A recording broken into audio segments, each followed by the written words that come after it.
Hello everyone and welcome back to another AFK Journey video. In this video we are on the Pioneer server, so just keep in mind that the gameplay may be subject to change when it comes out on the global release. Okay, we are doing team testing. Well, we're not going to be doing team testing. I'm going to show you the results of all of the team testing done on the Pioneer server to show you the overall best team for the Dauntless squad, thalassa, Ravaged Realm. This team, as you can see from the leaderboard, got 107 billion damage. And when we take a look at the top scores for today, they are basically 108 to 107 billion damage. So this is going to be a great team to run. We're going to talk it through with also the charms, the formations. We'll watch the replay and explain why it does so well. But the interesting thing to note is from the team testing we did in the last time it was out on the Vietnam server, we went for a physical team on team number 1 and magical on team number 2. And there is one of those shown in the top scoreboards here. For example, this one getting 105 billion damage, but the overall top is using physical damage on team number 2 and magical damage on team number 1. Okay, let's take a look at the formation. So when we take a look at actually at the damage dealt, first of all, Odie and Elsa are going to be on the buff tiles, so they're going to be dealing bonus damage to this boss. They both deal a good amount. It makes sense to have Shakira, Smokey, Mikola all together in the same team because Shakira can buff up more allies potentially in a 5-man team. Smokey and Mikola can both buff up more total allies in a 5-man team compared to a 3-man team, and then it's better in the secondary team to just include like your raw, hard-hitting damage dealers. But there is an interesting thing about the formation here. So this formation, you have the heroes on the buff tiles, Odie and Elsa. One thing which I'm thinking could be something to try, I'm sure it won't actually be better because people did a lot of testing with all of these teams, but Smokey in the frontmost position and maybe Shakir off to the right or behind the Smokey, that's something I want to consider because the major issue with this setup is that Smokey's buffs are not reaching a lot of your allies until very later on when he is able to cast his ultimate enough times to empower the range of his aura. Team number 2, this is what I found really interesting. Kruger is actually on the prime carrier buff tile to increase his damage, and Kruger is not the hardest hitting damage dealer. It is definitely Seth and Reese. So I would think that Seth and Reese would be the best on these buff tiles and Kruger up off of them. That's what I would consider to be the best, but apparently this is doing one of the top scores. But I would try also Seth on the buff tile.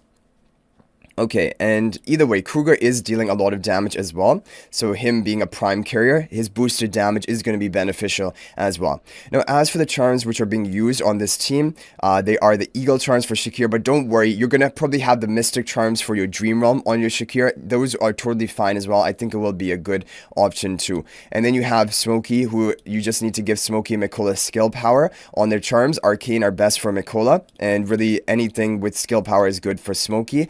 Elsa overloaded charms here seem to be doing the best, but definitely you can try like other options like the Bloodlust charms I believe you have for Elsa, and then also the Mystic charms. Any like double offensive stat charm would be good, or Bloodlust is only 1 offensive stat attack percent. And Odie Gale charms are doing the best. There was some testing done with like the insight charms on Odie, which give him skill power. However, the Gale charms are outperforming that, so the Gale charms are best for Odie.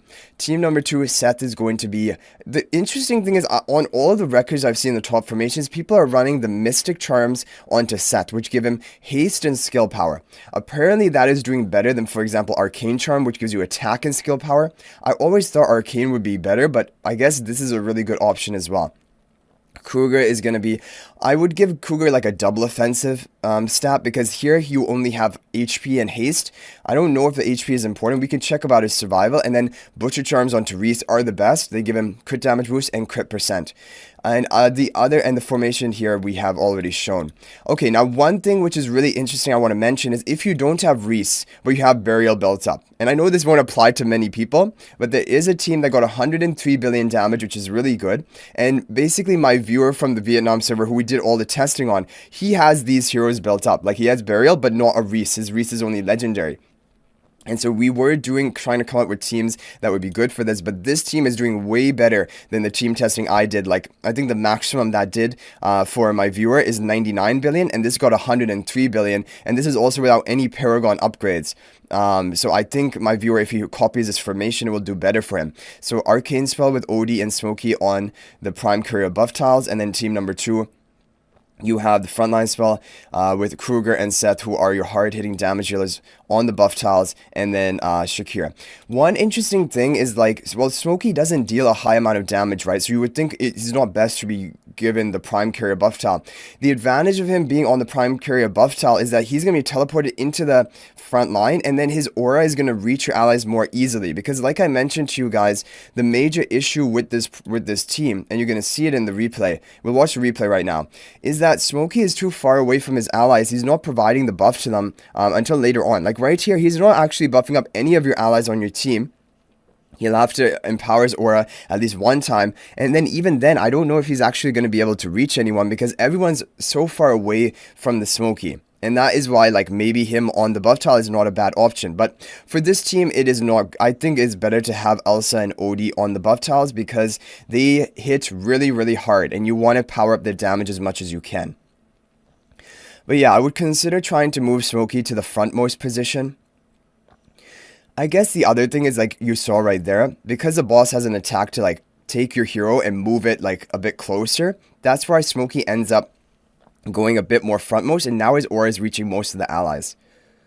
Okay, Smokey's blue aura is going off, and Shakira is casting his ultimate, and that is going to buff up the OD, and I think Nicole is also in range of the buff. Smokey does go down here, which is kind of bad, because, I mean, his buffs were now providing value. He was in a good position to buff up the team, but I think Smokey just kind of keeps getting interrupted as well from the boss's attack.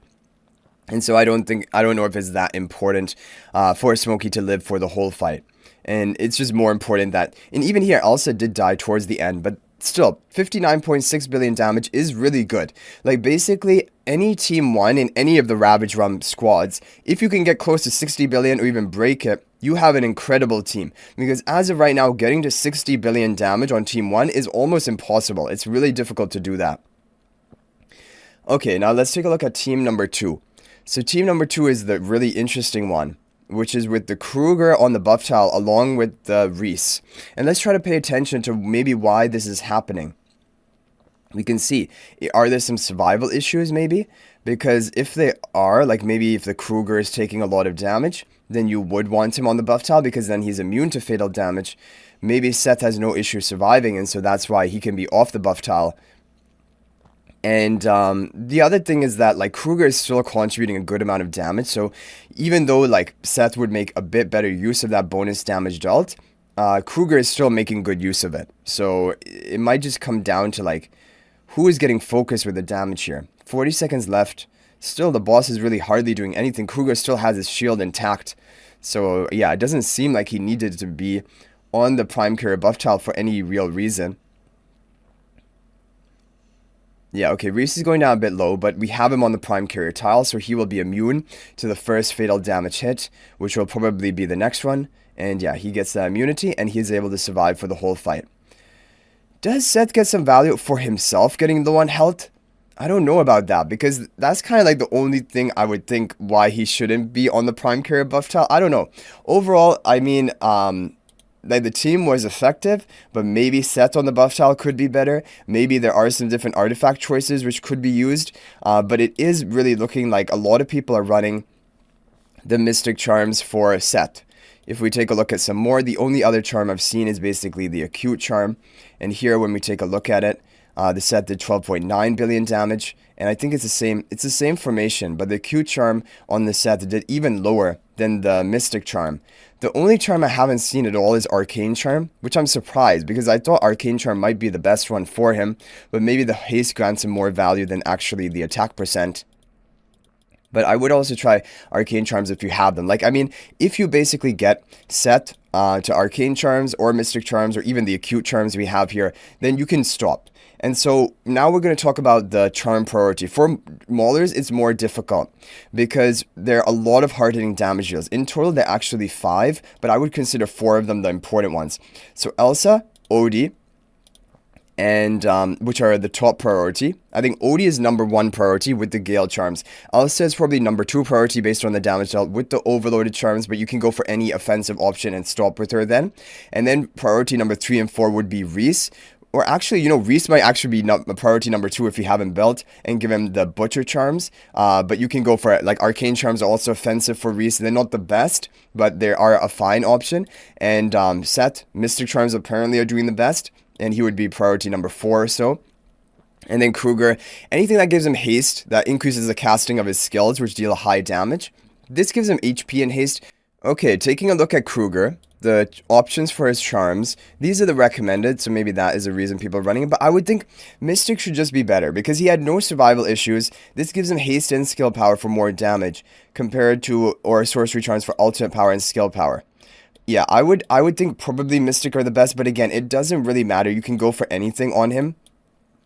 But the ones which give him 1 offensive stat or 2 offensive stats, try to go for those. So basically anything other than the focus set. The focus set doesn't really give him much more damage, just the energy on hit, which will maybe allow him to cast ultimate a bit more frequently. So anyway, guys, hopefully this is a good wrap up, and this will help you prepare for the Dauntless Squad Ravaged Realm for the remaining 2 days, because we covered Immortal Squad yesterday. For the remaining 2 days, we will make a video like this, with one of the top performing teams, the formation, and then also the charms you should try to be shooting for them.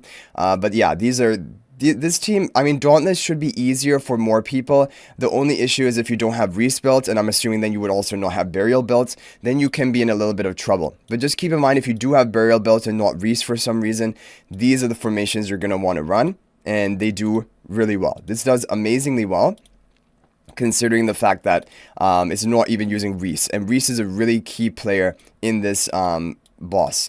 So anyway, guys, that is going to be it for this video. Thank you for watching. I'll hopefully see you guys in the next video. And until then, everyone, peace out for now, and I'll see you next time.